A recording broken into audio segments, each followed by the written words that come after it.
آقا سیگار کشیدن اینجا ممنوعه. این سیگار رو از خودتون خریدم. ما اینجا کاندوم هم میفروشیم. دلیل نمیشه که بتونی ما رو بکنی. پدر جان چرا اینقدر عصبانی هستی؟ یزید آبو یک روز قطع کرد 1400 سال است که به اون لعنت میفرستن. اون وقت ما 8 ساعت در روز آب و برق نداریم و عین خیالشان هم نیست. شما که 4 تا زن داشتی، چرا رفتی آفریقا زن سیاه گرفتی؟ اگه خدا قبول کنه واسه محرمه.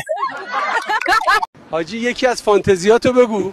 دوست داشتم وکیل میشدم یا با یکی دعوام میشد، بهش میگفتم مطابق ماده 7 قانون اساسی کیرم هم نمیتونی بخوری.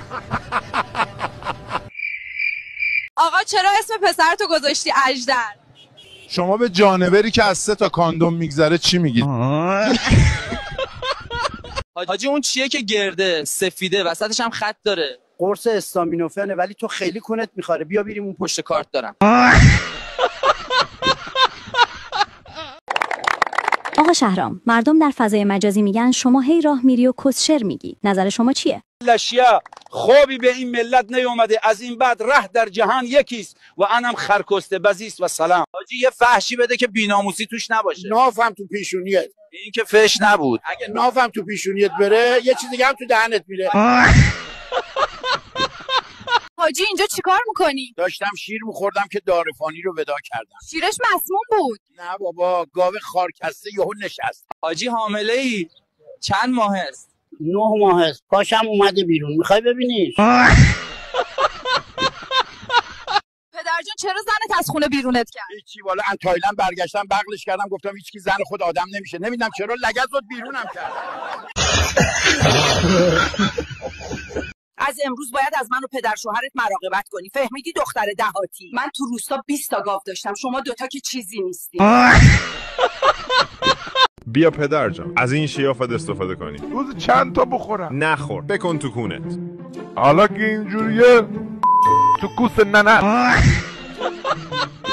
این دستگاه گاوو میگیره سوسیس تحویل میده. استاد دستگاهی هست که سوسیس بگیره گاو بده بیرون. آره مامانت تا باشی دیگه تیکه نندازی. ای شیطان لطفی در حقم بکن. 2 تا دختر برام جور کن. مردک من خدا رو بندگی نکردم بیام برای تو جاکشی کنم.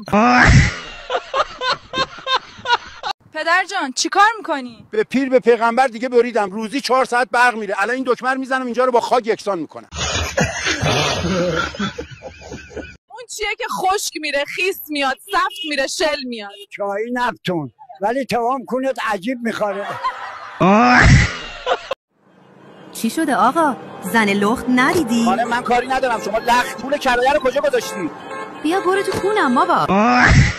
خانم فرق خونه پدر با خونه شوهر چیه؟ خب تو خونه پدر آدم میخوره و میخوابه ولی تو خونه شوهر آدم میخوابه و میخوره. سنگین بود کمرم رگ به رگ شد.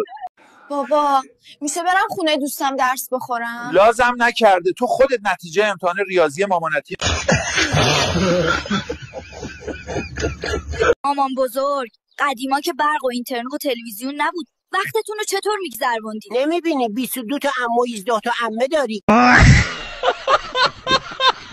دکتر چرا به اونجا نخ بس کردی؟ 3 بار پرده‌تو جراحی کردم بازم رفتی دادی. این سری برات کرکره‌ای کردم راحت بشی. پسرم حالا که تو چرخت گم شده به کسی شک داری؟ نه بابا. چرا؟ دیشب نصف شبی به مامانم میگم بشین روش تا علی نیومده.